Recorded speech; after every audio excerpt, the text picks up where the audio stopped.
So I've had a colleague who's actually done the same programme with Raleigh.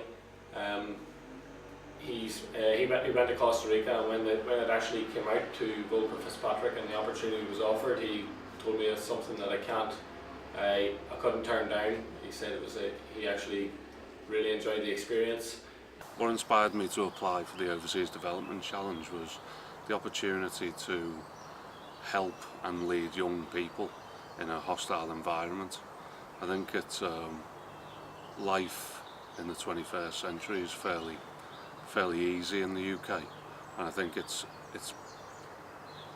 good to try and challenge yourself and other people constantly. So how have I prepared? Well, I've done some fundraising. All my fundraising's done at the moment, but I'm going to push it a little bit harder. I'm organising a raffle at head office. I have done a quiz night in my local golf club, which we provided pie and mash for. I set up a page on Just Giving. So the fundraising part of it has been the easier part. I'm going to the gym every other day just to physically try and prepare, and also doing some sauna training for the humidity, because Borneo is probably going to be really hot from what people say. I've been fundraising through sending emails out and through the Just Giving page, and I've also done a car boot sale at home with my family. But my sisters and my mother have quite a lot of stuff that they're quite happy to get rid of, so they donated it to the good cause, and on a nice rainy Saturday morning we spent the morning at a car boot sale and raised a lot of money, so I was able to meet my fundraising target through that. Preparation wise, from a physical point of view, I've been doing a lot of cycling since the weather's been turned good, and I'm quite active with my job on site, so that's helped as well. Mental preparation has been the idea of camping for 8 weeks straight is quite an exciting one for me, but I can't wait to get out there now. So. Better leader of others. I think being put in an environment, a hostile environment like the Borneo jungle, it brings out different sides of your character, and obviously you'll have to be quite malleable in your management style. So I think given the opportunity to try and see how you cope under pressure leading a lot of young people, the feedback that we should get at the end of the process should be interesting to see what are my main strengths, what are the main weaknesses, how people perceive you, just really how you came across, how you engaged with people. How do I think that this opportunity will help me be a better person and a better leader?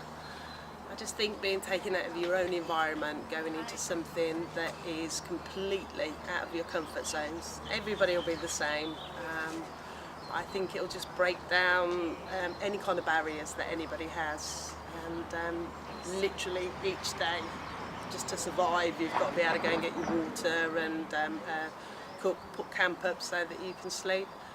So simplistically, really got to go back to basics. I'm hoping as well that it'll give me more confidence as a person. Sometimes I don't believe in myself. So while I'm out in Costa Rica, I'm expecting some pretty hard decisions will need to be made at different times and at different circumstances, and I'm hoping that when I return to my site and the pressure is on in different jobs that I'm working on, I think that after coming back from Costa Rica, I will be able to keep calm under pressure and make right decisions when the pressure's on, basically.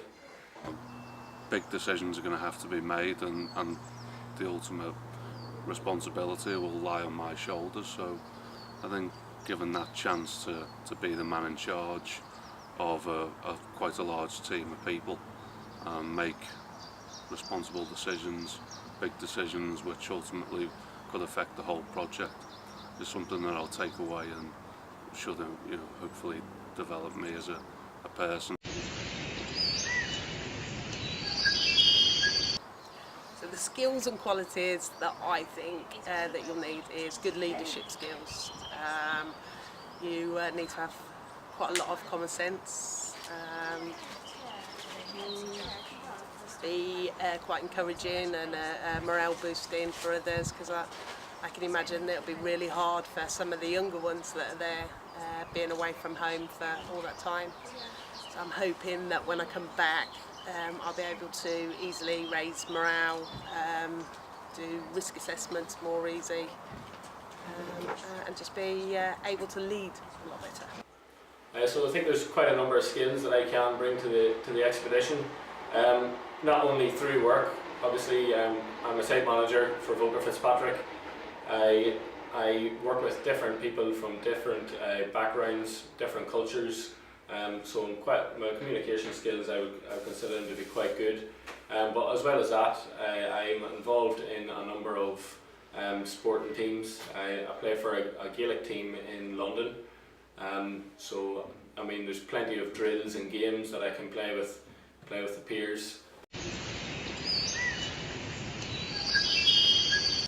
In my role at the moment as a site engineer, I use communication all day long, every day. It's a very important part of my job. And over on expedition, I think, although it's a skill I already have, to improve on that over there in such a different environment with people speaking different languages, people from all sorts of backgrounds, I think it's an area that I can really improve on and will benefit me on my return. Adaptability is something that, although I have to do in different circumstances in my role at the moment, over on expedition in Tanzania, you're not necessarily going to have everything at your fingertips like we do here. So being able to get the job done without necessarily the resources that we have back home will be an important thing, and will set me in great stead for anything I might face in the future. Management is another skill that is used by myself, all day, every day, day-to-day basis.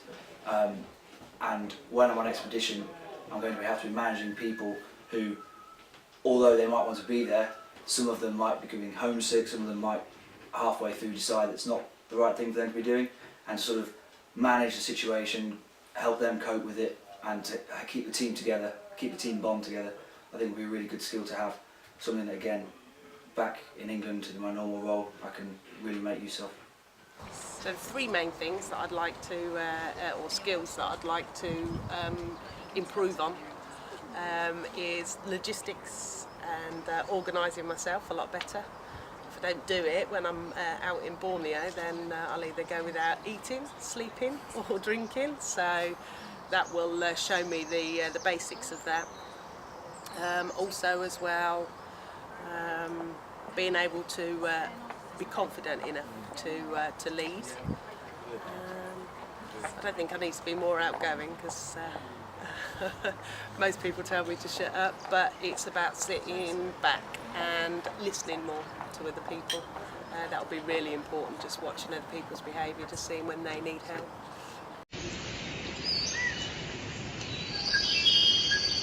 So it's quite hard to actually pinpoint exactly what I'm looking forward to the most. There's a number of things. Obviously, going out there and meeting a lot of different people from different cultures, the different ventures that I'm going to meet when they come out and we go on trek and basically try to accomplish our mission. I mean, I'm sure I'm going to see some wonderful views when I'm out in Costa Rica, and as well as that, the wildlife, being able to actually go out and live in the middle of nowhere with nothing but a hammock and a roof, and have to obviously basically carry everything with us, and living it rough. I'm really looking forward to that. The thing I'm looking forward to most at the moment is just getting out there and getting amongst it.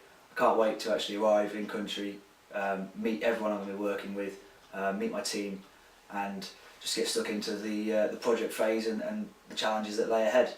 One thing that I'd probably be a wee bit worried about, well, not really worried, but least looking forward to is the communication with home. So we're obviously heading over for 8 weeks. We're going to have basically a radio with us, which we can contact back to the main base in Costa Rica. And we're not going to have any mobile phones to call our loved ones back home. So I suppose that's one thing I'm not looking forward to, is not being able to speak to my family and friends back home. But basically everything else, I just can't wait for everything, from wildlife to the people I'm going to meet, to the places I'm going to be living. I can't wait for it all. What I'm looking forward to the least is probably not being able to have a Sunday roast at my mum's on a weekend. Although the food will probably be quite nice out there. There's nothing like your mum's cooking, is there?